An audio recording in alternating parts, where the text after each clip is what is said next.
Diamond Harbour Lok Sabha কেন্দ্রের কাছেই রয়েছে মথুরাপুর লোকসভা কেন্দ্র। আর এই কেন্দ্রে তৃণমূল প্রার্থী করেছে বাপি হালদারকে। এই কেন্দ্রে বিজেপির প্রার্থী অশোক পুরকাইত, সিপিএম এর প্রার্থী ডক্টর শরৎচন্দ্র হালদার।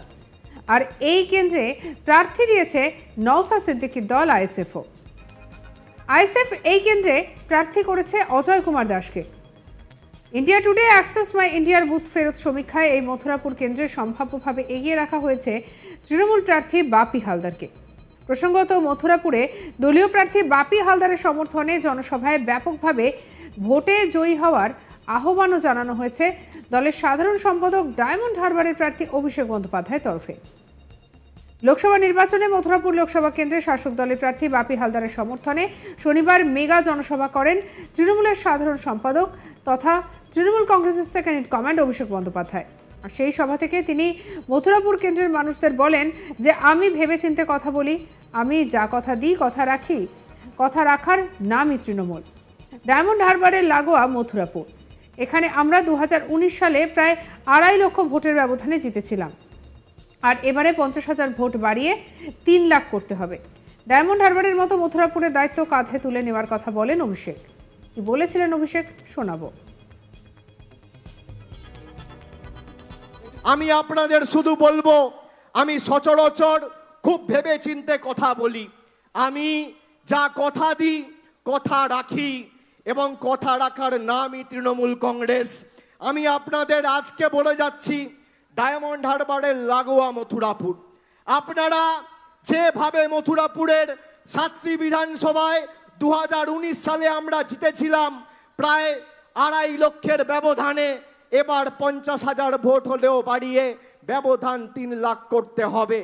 এবং আমি আপনাদের কথা দিচ্ছি, ব্যবধান আপনারা 3 লাখ করুন। বাংলা বিরোধীদের উৎখাত করতে মমতা ব্যানার্জির হাত শক্তিশালী করুন।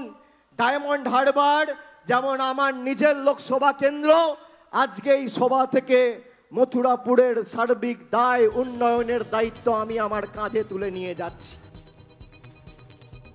শনিবার 1 জুন ছিল মথুরাপুর লোকসভায় 7ম দফার শেষ ভোট। আর তার আগেই অন্য ছবি দেখা গিয়েছিল মথুরাপুরে। ঘূর্ণিঝড় রেমালের কারণে একাধিক জায়গায় গাছ ভেঙে পড়ে, কারোর বা ঘরের চাল উড়ে যায়, কোথাও বা নদী বাঁধে ফাটল দেখা দেয়। এই পরিস্থিতিতে সোমবার সকাল থেকেই তৃণমূল প্রার্থী বাপি হালদার প্রত্যন্ত সুন্দরবন এলাকায় লাগোয়া একাধিক জায়গায় তিনি চলে যান এবং দলীয় কর্মী সমর্থকদের সঙ্গে নিয়ে বেরিয়ে পড়েন। যাদের ঘর ভেঙে যায় তাদের ত্রিপল দেওয়ার পাশাপাশি স্থানীয়দের সঙ্গে কথা বলেন, পাশে থাকার বার্তা দেন। আর অন্যদিকে দেখা গেল মথুরাপুর লোকসভা কেন্দ্রের বিজেপি প্রার্থী অশোক পুরকায়েত নামখানা ফেজারগঞ্জ এলাকার বিভিন্ন জায়গায় নদীবাঁধ পরিদর্শন করেন। কোথাও কোনো জায়গায় আবার দেখা গেল যে সাধারণ মানুষের সঙ্গে কথা বলে পাশে থাকার বার্তা দিলেন এবং যত শীঘ্র সম্ভব নদী বাঁধ যাতে সারিয়ে দেওয়া যায় তার কথাও জানিয়েছেন তিনি। কি বলেছিলেন অশোক পুরকায়েত শোনাবো আপনাদের। বিগত 34 বছরে বামফ্রন্টের শাসন গেছে এবং সেখানে নদীবাঁধের যা অবস্থা ছিল, বিগত 15 বছর এখানে তৃণমূলের সাংসদ আছেন। মানুষের যে সমস্যা, নদীবাঁধ ভেঙে এদিকে জল চলে আসা, তাদের ঘরবাড়ি ভেসে যাওয়া, মানুষ উদ্বাস্ত হয়ে যাওয়া, এই সমস্যাটা এটা কিন্তু এখনও মেটেনি। এর প্রধান কারণ, আমি প্রচারেও গিয়েছিলাম আর আজকে বিভিন্ন নদীবাঁধে গেলাম, সেখানে মানুষের একটাই কথা, এখানে স্থানীয় যে প্রশাসন এবং স্থানীয় যে তৃণমূল নেতৃত্ব, তাদের যে দুর্নীতির কারণে এই বাঁধ মেরামতিটা অস্থায়ীভাবে হচ্ছে, কোনো বাঁধ তার সমাধান হচ্ছে না। আর এদিকে আমাদের কলিগ প্রসেনজিৎ সাহা কি রিপোর্ট পাঠিয়েছেন দেখাবো আপনাদের। দেশ জুড়ে শেষ হয়েছে শেষ দফা নির্বাচন। দক্ষিণ 24 পরগনা জেলার 4টি লোকসভা কেন্দ্রতে শেষ দফায় ছিল লোকসভা নির্বাচন। আর দক্ষিণ 24 পরগনার যে 4টি কেন্দ্র রয়েছে তার মধ্যে অন্যতম গুরুত্বপূর্ণ কেন্দ্র মথুরাপুর। আর এই মথুরাপুর লোকসভা কেন্দ্রে বুথ ফেরত সমীক্ষা ঠিক কী হলো সেটাই আজকে জানানোর জন্য আপনাদের সামনে হাজির হয়েছি আমরা।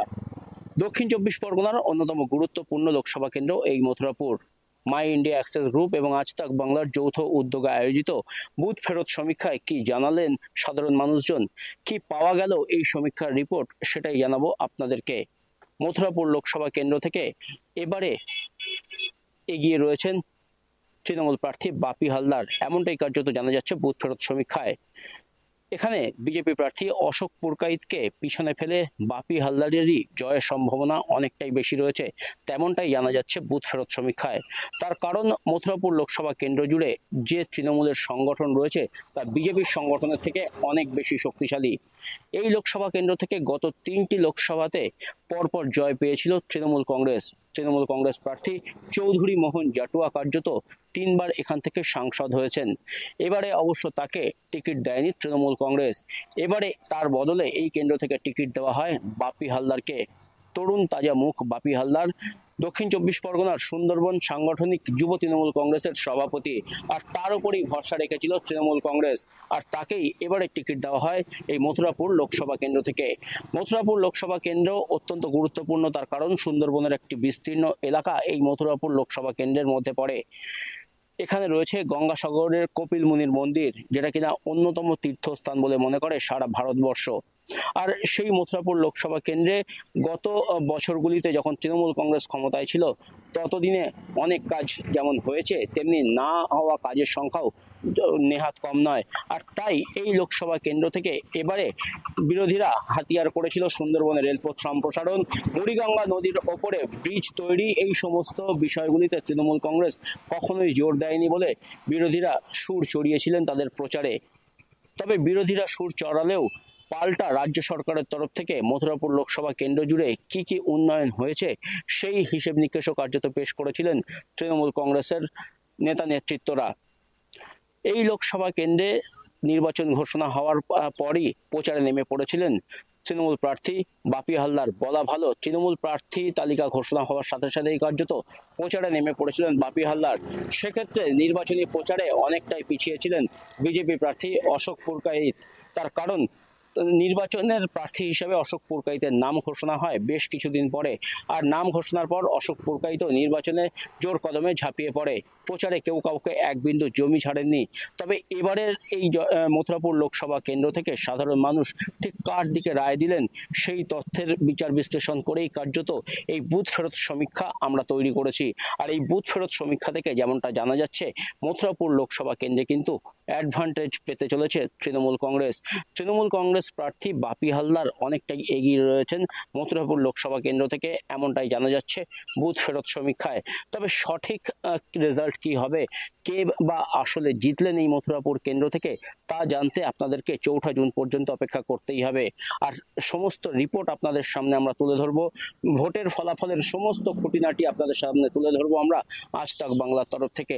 তাই চোখ থাকুক আপনাদের আজ তাক বাংলায়, সঙ্গে রাখুন, পাশে থাকুন এবং লাইভ স্ট্রিমে থাকুন আপনারা আজ তাক বাংলার। সঙ্গে রাখুন আজ তাক বাংলাকে, সাবস্ক্রাইব করতে ভুলবেন না।